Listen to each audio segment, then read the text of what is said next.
All right, we'd like to welcome Rasmus Hojgaard to the Sanderson Farms Championship. Rasmus, coming in off a successful European team victory in the Ryder Cup. I guess the first question I'll ask you is, how are the energy levels coming into this week? The energy level is not very high.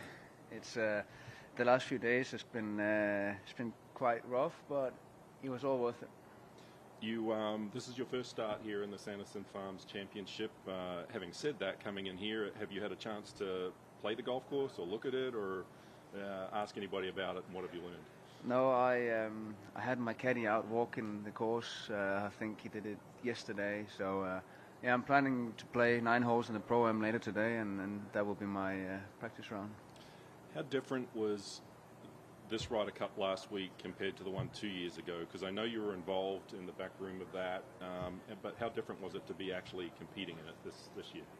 Yeah, the Ryder Cup in Rome, I guess I was part of the team in a way, but I wasn't really in the players' team room. I stayed away from that. So yeah, it certainly a different environment, but being a player and being there with everyone, especially in New York, was super special. It was I think Luke and his whole team did prepare as well for whatever we were going to face. If you have any questions, just raise your hand and we'll get you a microphone, and we'll start over here with Mike. Can we get a microphone? Can we get a microphone to Mike, please? Over here. Thanks, Mitch. Thank you. How you doing? So, like you said, coming off a lot of, kind of few days rest and everything. As a professional golfer, what goes into, kind of preparing for another tournament like this? Coming off such an electric one, just a few days ago. Well, the thing for me is that I still have some things that I'd like to achieve for the rest of the year, and I had this plan all the time that I was going to play this week and play Japan next week. So, whatever the outcome would have been last week, I was still going to tee it up this week. I just had to prepare myself that the energy level might be a little lower than it would be normally. But I'm certainly going to still prepare myself as well as I can. And coming off a Ryder Cup win, did you think that gives you a little bit more confidence heading into this week? As a lot of these guys, maybe haven't played in a week or two, but you coming off, such a good tournament win, does that maybe give you a little bit more confidence heading into the week? Yeah, I guess it certainly gives you confidence being a part of the team and, being there, play golf in that environment for sure. Again, now it's back to being on my own again and having my own team do our thing. So again, it's going to be completely different being out there this week. But again, it's going to treat it as any other event. And you touched on it a little bit at the end of that, but I was going to ask you, coming from kind of a team event back to, your own team, how do you kind of make that quick, transition a little bit? I think we all, the Ryder Cup is only once every 2 years, so you put everything into being a part of that. And then once you leave the whole team there, it's not going to feel so different because you go into what is normal for you again. So I think we all know what to do to get prepared for this week. AB or Todd? Rasmus, did you learn anything about your game being in such a pressure-packed environment of the Ryder Cup? Something that maybe you felt or that you did that says, that your game, not just, out in regular terms, but in something that's so pressure-packed like that, or a major that you can perform in? Well, I think for most of the guys that were there last week, it was a completely different environment, and especially for me, I've never experienced, such a stressful and pressure situations as that. So I think there's certainly things in my game that I can improve, and that's one of the things that was so good from that week is learning, like, under the intense pressure, what kind of the game needs improvements, and that's what I'm going to take with me from that week.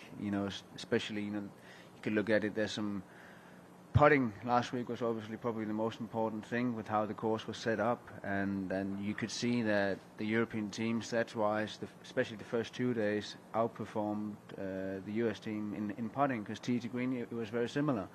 And I think that's where, for me, I probably underperformed a little bit, and that's some of the things that I can look at and try and improve more.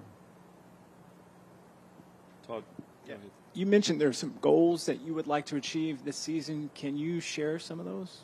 Yeah, I'm in a situation right now where I don't have my card secured, so that's obviously a big part of this year. And again, get myself back into top 50 in the world is a big thing for me as well. So I guess those are the two big things for the rest of the year now, so that next year's schedule looks a bit better.